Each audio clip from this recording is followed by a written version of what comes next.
My people, our elders say that what belongs to you will never pass you by, and what does not belong to you will burn your hands if you try to hold it by force.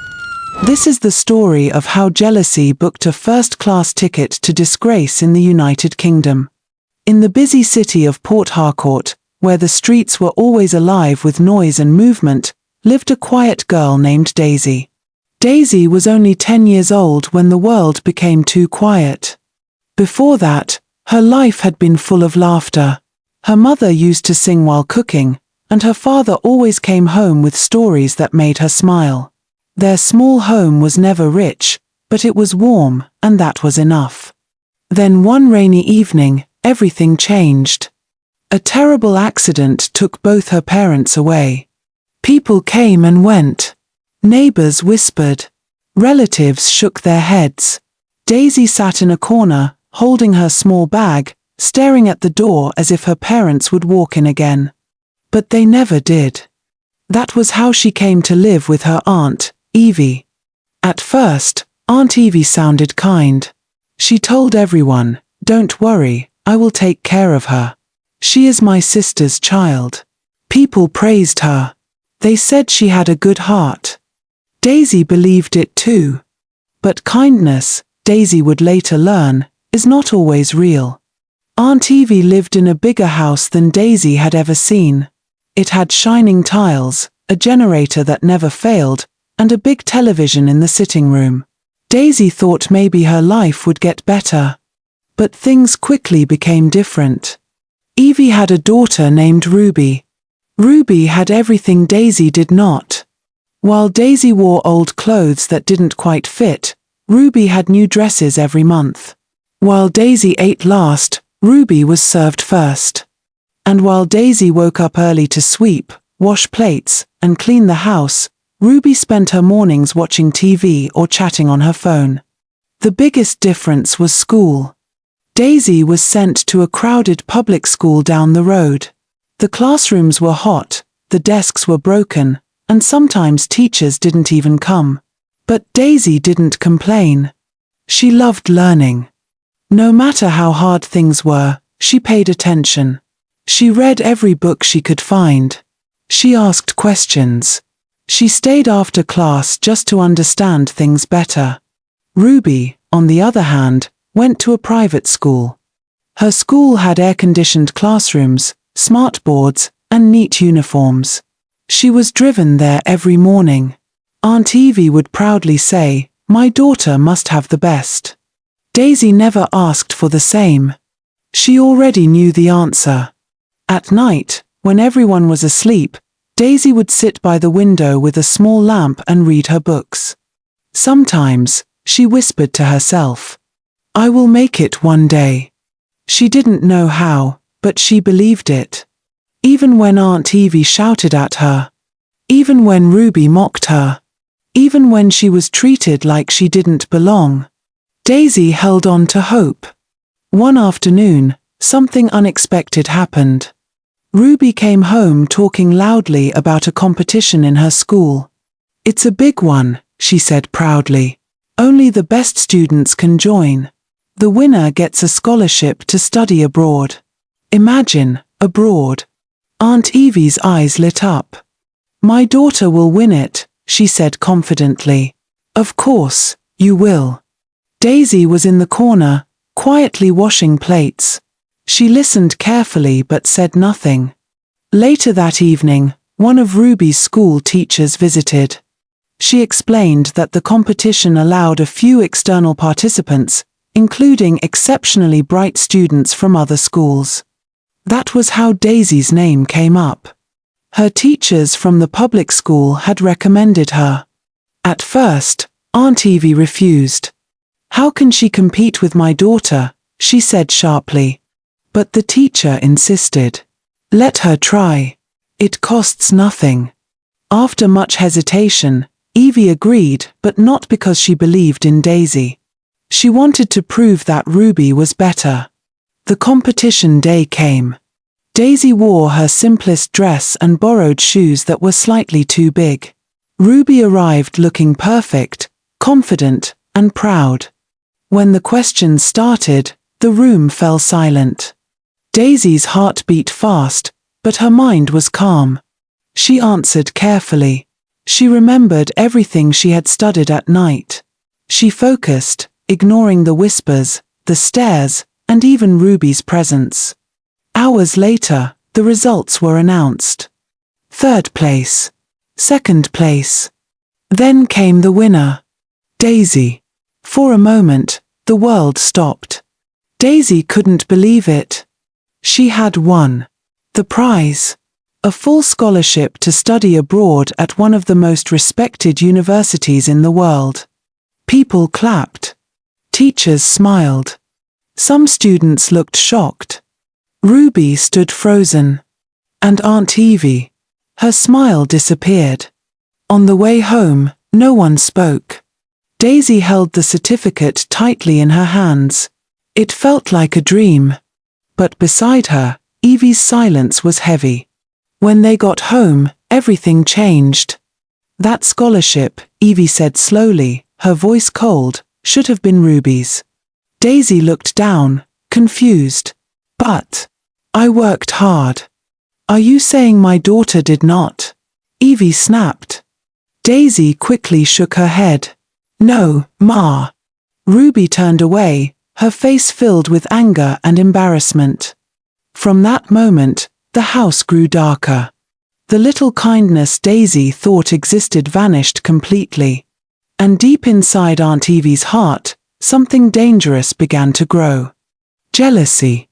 Daisy didn't know it yet. But her victory had just placed her in serious danger. After the competition, nothing in the house felt normal again. Aunt Evie no longer pretended to be kind. Her voice became sharper, her eyes colder. Every little thing Daisy did became a problem. Why are you walking like that? Why are you reading again? Do you think you are better than my daughter? Daisy stayed quiet. She had learned that silence was safer. Ruby changed too. She stopped talking to Daisy completely. When she did, it was only to say hurtful things. You stole my chance, Ruby said one evening. That scholarship belongs to me. Daisy shook her head gently. I didn't steal anything. I just answered the questions. But Ruby laughed bitterly. You think that matters? You don't belong there. Those words stayed in Daisy's mind. Still, she didn't argue. She focused on preparing for her journey. Letters began to arrive. Papers to sign. Instructions from the university abroad. For the first time since her parents died, Daisy felt something close to happiness. But Aunt Evie saw it differently. Every time she looked at Daisy, all she saw was a reminder that her own daughter had lost.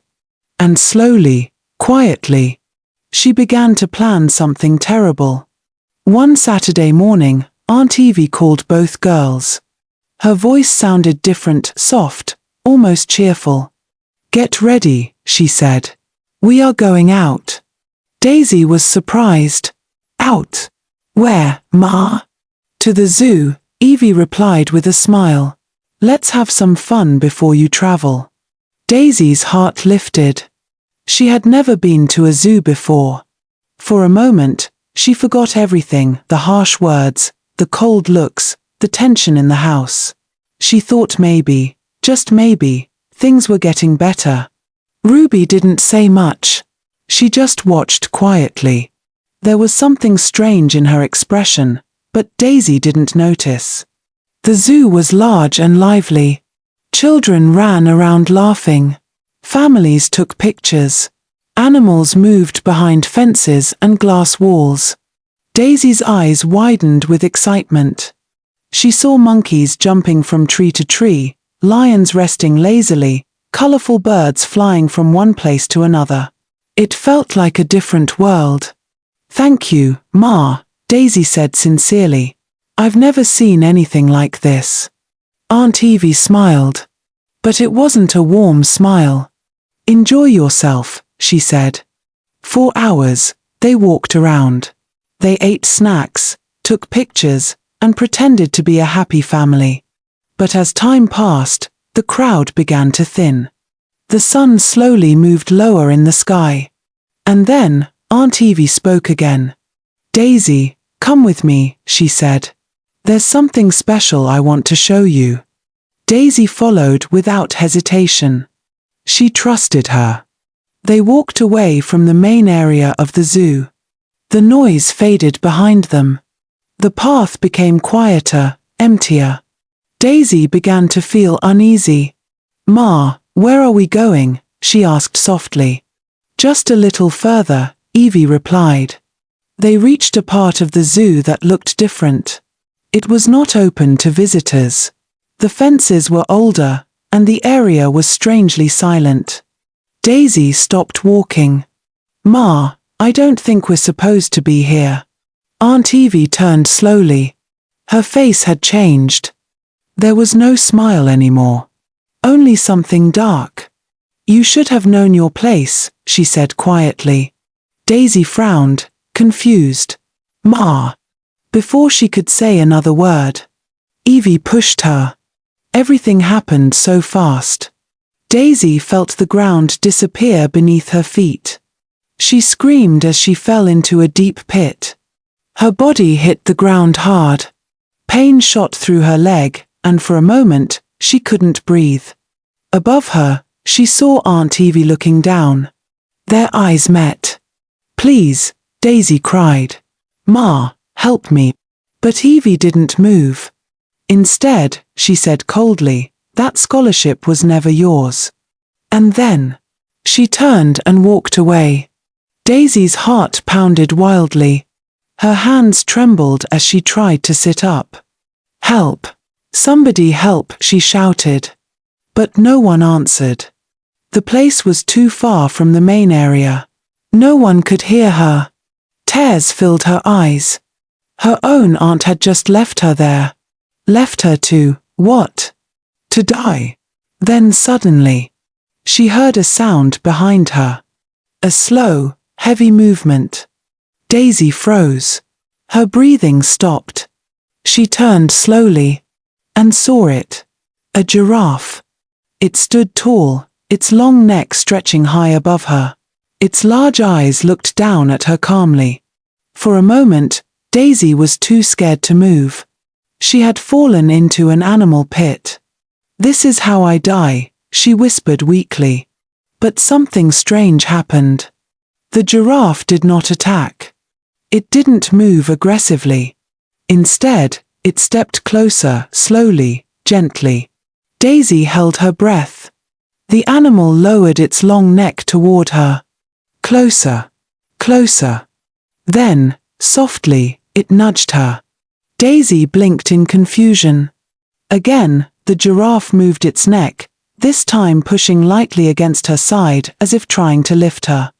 It was not hurting her. It was helping her. Daisy's fear slowly turned into disbelief. You're trying to help me," she whispered. The giraffe made a soft sound. Carefully, Daisy placed her hands on its neck. The giraffe raised its head slowly, lifting her with it. Bit by bit. Higher. Until Daisy was close enough to grab the edge of the pit. With all the strength she had left, she pulled herself up and rolled onto the ground above. She lay there, breathing heavily, tears running down her face. She was alive. After a few minutes, she sat up. Her body ached, but her mind was clear. Everything made sense now. The anger. The coldness. The fake kindness. It had all been leading to this moment. "My own family," she whispered. "They wanted me gone." Daisy wiped her tears.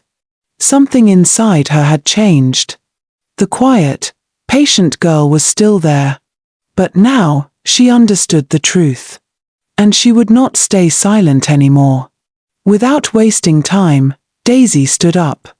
She didn't go back into the zoo. She didn't look for Aunt Evie. She already knew. They were gone. That evening, Daisy returned to the house. But this time, she wasn't the same girl who had left. And what she was about to do, would change everything. By the time Daisy reached the house, the sky was already dark. The compound was quiet. Too quiet. She stood at the gate for a moment, her body still aching, her clothes dusty, her heart heavy, but her eyes were different now. They were no longer afraid. They were steady. Daisy opened the gate gently and stepped inside. The house looked normal, as if nothing had happened. As if she had not just been pushed into a pit and left to die. She walked quietly to the door and entered. No one was in the sitting room. No voices. No footsteps. Then she noticed something. 2 suitcases were missing. Her heart tightened. They've left, she whispered. Daisy moved quickly. She went straight to Aunt Evie's room. The door was slightly open. Inside, drawers were left half open, clothes scattered, and some documents were missing. But not everything. Daisy searched carefully. Then she found it. A file. Inside it were copies of the scholarship papers. Her name was still there, but something else had been added. Ruby's passport details. Daisy's hands shook. They really planned to take my place. For a moment, anger rose inside her. But she controlled it. This was not the time to cry. This was the time to act. Daisy picked up her aunt's phone from the table. Her mind was clear. She dialed the number written on one of the official documents, the contact of the school board handling the scholarship. It rang. Once. Twice. Then someone answered. Hello. Daisy took a deep breath. My name is Daisy, she said. I am calling about the international scholarship. There was a pause. Yes, go on. The person traveling to the UK is not the real winner. Silence. Then the voice became serious. What do you mean? Daisy closed her eyes for a second and said everything. She explained the competition. She explained how she won. She explained how her aunt became angry. And finally, she explained what happened at the zoo. At the airport in the UK, Ruby stood proudly beside her mother. She held the scholarship documents tightly, trying to hide her nervousness. A new life, Aunt Evie said with a small smile. This is your future. Ruby nodded, but something felt off. She couldn't shake the uneasy feeling in her chest. When they arrived at the university, everything looked grand. Tall buildings. Wide lawns. Students walking confidently. Ruby tried to look calm, but inside, her heart was racing. They were asked to wait. Then a staff member approached. You have been requested to see the Vice-Chancellor. Aunt Evie smiled. Of course. This way, please. Inside the office, the atmosphere was different. Serious. Quiet. The Vice-Chancellor sat behind a large desk, looking at some documents. He looked up slowly. Sit down, he said. They obeyed. For a moment, no one spoke. Then he asked a simple question. Who is Daisy? Ruby's throat went dry. Aunt Evie quickly answered, she couldn't make the trip, so my daughter. That is not what we were told, he interrupted. The room became still. Back in Nigeria, Daisy stood in the living room, still holding the phone. She had just finished telling her story. Please, she said softly, I just want the truth to be known. The voice on the other end replied, calm but firm. Thank you for informing us. Stay where you are. Authorities will handle this. Everything happened fast after that. At the university, security officers entered the office. Ruby's eyes widened. Aunt Evie tried to speak, but her voice failed her. You are under investigation for identity fraud and attempted crime, one officer said. Ruby began to shake. Mum. Aunt Evie finally understood. Daisy had spoken. They were sent back to Nigeria immediately, not as honored guests, but as suspects. When they landed, law enforcement officers were waiting. This time, there was no escape. Both Aunt Evie and Ruby were arrested. The charges were serious. The truth had come out. Days later, the story spread.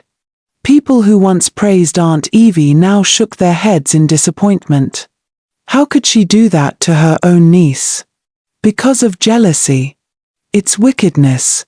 Daisy sat quietly when she heard the news. She didn't feel joy. She didn't celebrate. She only felt calm. The truth had done its work. Then something unexpected happened. A man came to see her. He introduced himself. "My name is Donald," he said gently. "Evie's husband." Daisy looked at him carefully. "I live in the UK," he continued. "I just returned after hearing everything." There was no anger in his voice. Only disappointment. "What your aunt did was wrong," he said firmly. "I do not support it." Daisy remained silent. Then he added, "You deserve that scholarship. And if you still want it, I will help you get there." Daisy blinked. "You would do that for me?" she asked softly. Donald nodded. "It is the right thing to do." Weeks later, Daisy stood at the airport. But this time, things were different. She was not afraid. She was not alone. Donald stood beside her, holding her documents. Everything was in her name. Everything was rightful. "You're ready," he said. Daisy looked ahead and smiled slightly. "Yes," she replied. Far away, inside a prison cell, Aunt Evie sat quietly. Her once proud face was now filled with regret.